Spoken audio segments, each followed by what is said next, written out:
questão do por que os proprietários rurais não se utilizam dos instrumentos previstos em lei de compensação. Essa é uma pergunta que ele fez. Tá certo? Eu vou dizer por quê. Porque não há insistência no cumprimento da lei. Porque há uma certeza de impunidade. Olha só. Por que nós eu já não concordo com essa leitura, apesar do fato ser o mesmo. Não tem problema você não concordar, mas deixa eu concluir meu raciocínio para ver se o nosso telespectador concorda ou não, tá certo? Veja bem, por que nós estamos discutindo o Código Florestal agora? Porque está funcionando o Código Florestal. O Código Florestal está funcionando no Brasil. Nós tivemos a redução do desmatamento na Amazônia de 27 mil quilômetros quadrados para 7 mil quilômetros quadrados. Isso, em um esforço de enforcement que nunca foi seguido. Hoje nós temos uma legislação que nós pegamos resolução do Banco Central, pegamos a cadeia de custódia, vinculando toda a linha de produção, portanto, quem desmata ilegalmente e vende para o supermercado aqui em São Paulo, o supermercado é corresponsável por isso. Nós criamos amarrações que pela primeira vez permitiram o quê? Que a legislação fosse cumprida, ou que quem não cumpriu fosse punido. E agora, quando nós estamos no momento de fazer isso implementar, nós queremos reformar o Código. Então, veja bem, repito o que eu disse, eu vou dizer mais uma vez, em concordância com o deputado Aldo Rebelo. Nós temos que enfrentar a questão das milhares de propriedades rurais que descumpriram a legislação e estão irregulares hoje. E não será num passe de mágica que elas vão se regularizar. Mas eu não acho que via multa você faz isso. Não, também acho que não é via multa. Não dá. Eu também acho que não é via multa. Via multa não tem jeito. Não é via multa, mas a multa não é via aplicada... porrada, não enforça. A multa aplicada tem que, para você eliminá-la, isso tem que se partir de um movimento do proprietário também de buscar sua regularização. Portanto, é um movimento de dois lados, do Estado e do proprietário, para que a gente haja um entendimento de como a gente pode resolver o problema e aí sim eliminar a multa. Mas eliminar a multa objetivamente, não adiá-la, no sentido de adiar a multa e um dia isso se resolve. Mas eu acho que faltam incentivos econômicos, vamos dizer assim, para os produtores rurais tomarem a decisão voluntária, tá certo? De trabalharem coletivamente, porque também não adianta um cara sozinho. Verdade. Eu acho que você tem que trabalhar coletivamente hoje. Hoje não tem como se engajar o setor produtivo. Hoje não tem. Hoje o setor produtivo prefere a reforma. Isso é a grande contribuição. Por que prefere a reforma? Porque ele acha que não tem como você fazer o caminho do jeito que está aí. Porque, quer dizer, toda a sensação é que o Estado está ali para, quer dizer, puni-lo. Se a legislação tivesse... Puni-lo. E aí é muito complicado esse caminho. Deputado. Se a legislação estivesse funcionando, nós não teríamos mais de 90% das propriedades na ilegalidade. Não teríamos. E elas estão na ilegalidade, principalmente as pequenas, porque esse agricultor que desmatou desde o tempo de Dom João VI, eu já vi título de propriedade lá em Pernambuco, transferida por Duarte Coelho em 1500 e não sei quanto, esse agricultor não tem possibilidade de dispor de 20% da sua propriedade, porque essa propriedade pequena e média dá uma renda mensal de 1 a 2 salários mínimos. Os preços agrícolas estão em declínio, a renda da propriedade em declínio, a não ser o agricultor, o investidor rural em grande escala. Esse é intensivo em capital e tecnologia, o pequeno e o médio não são.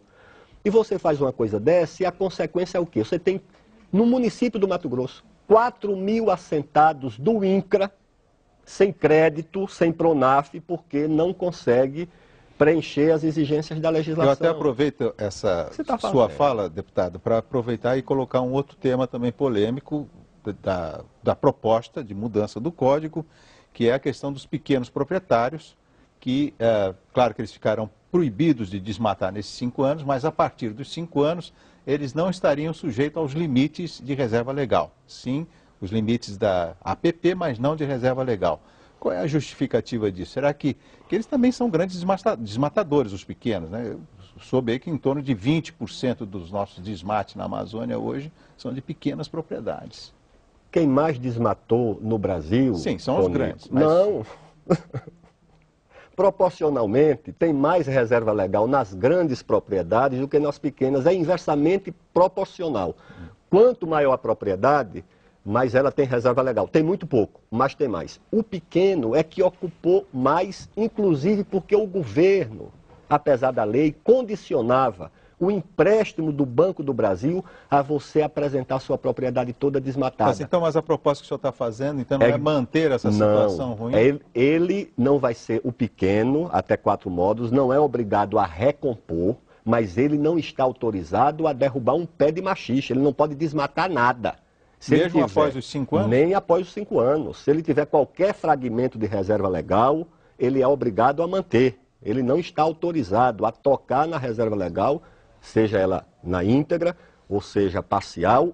E nós criamos ainda, acho que foi o Capobianco e o próprio André, que fizeram a referência, uma forma, daí a vantagem dele ter mantido, ele não vai fazer o papel de que eu cumpri a lei. Não, você cria uma possibilidade daquele que preservou ter um ganho, um recurso de ganho ambiental por ter preservado e não está autorizado a fazer nenhum desmatamento. Bom, talvez seja o caso, então, do deputado reescrever.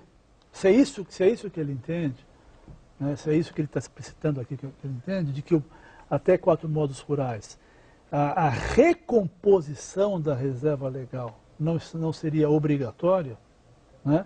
Então teria que rever o texto do projeto de lei. Modo, tá certo? Porque aí nós estamos falando de uma coisa diferente. Veja bem, desde o início eu estou insistindo nessa tese.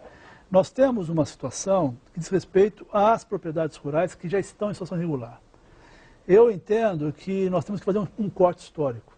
Nós não podemos assumir que qualquer propriedade em situação irregular estaria beneficiada, seja pela prorrogação das multas, seja por uma anistia branca que está se propondo. Eu acho que se nós fizéssemos um corte histórico, por exemplo, na Amazônia, nós tivemos a medida provisória que foi assinada em 96 pelo então presidente Fernando Henrique Cardoso, sendo reaprovada até 2001. É considerado que 2001 foi o último ano em que essa medida foi mexida. Então, há um consenso que até 2001 você tem um corte histórico. Então, nós trabalharmos com proprietários rurais que desmataram anteriores a uma certa data, considerando que a legislação mudou, havia confusão legal, isso é razoável. Isso é razoável para todo mundo. Por quê? Porque, veja bem, um proprietário rural que tinha, vamos supor, nós temos casos, não é suposição, nós temos casos reais de proprietários rurais que desmataram 50% antes da mudança da lei. Ora, esse proprietário que desmatou 50% antes de mudar a lei, ele quando desmatou, ele estava legal. E a lei não pode vir agora e torná-lo ilegal. Isso nós concordamos 100% com o deputado. Isso aí é correto. Agora, o que está acontecendo é que nós estamos trazendo essa, entre aspas, anistia branca, que eu chamo assim, para agora. Então nós estamos pegando proprietários rurais que desmataram, sabendo que a legislação tinha mudado, desmataram o ano passado e o ano retrasado. Esse é um caso. Que é o nosso tema então, agora. O pequeno proprietário, há controvérsia sobre isso. Eu concordo que você deve ter uma política diferenciada. Aliás, a lei já prevê isso. Por exemplo, no caso de pequeno produtor rural, você computa a APP na reserva legal, coisa que não é permitido para o grande e pequeno. O que significa dizer isso? Na Mata Atlântica, por exemplo, é 20% de reserva legal mais APP, certo? Em algumas propriedades dá 35%. No caso da pequena propriedade, não. É só 20%, porque você pega a contente de APP e só soma o adicional para a reserva legal, ficando apenas 20% sob proteção. Perfeito. Isso daí, como é que está a situação desse pequeno proprietário? Nós podemos fazer uma diferenciação quanto à obrigatoriedade de recomposição? Podemos, eu acho que nós devemos fazer. E podemos discutir isso. O que nós não podemos fazer, e discutir, é modificar a legislação, porque não precisa. O que o deputado está dizendo é o seguinte, ele está usando argumentos que nós concordamos muito deles, mas ele está modificando radicalmente o princípio da legislação, inclusive tornando ela fragmentada entre os entes federativos. Esse é o nosso problema. Então nós podemos sim, eu acho que com isso que o deputado disse aqui, é possível sentar e ajustar o texto para que se coloque o que ele disse que nós concordamos da forma correta. Perfeito. Mas é que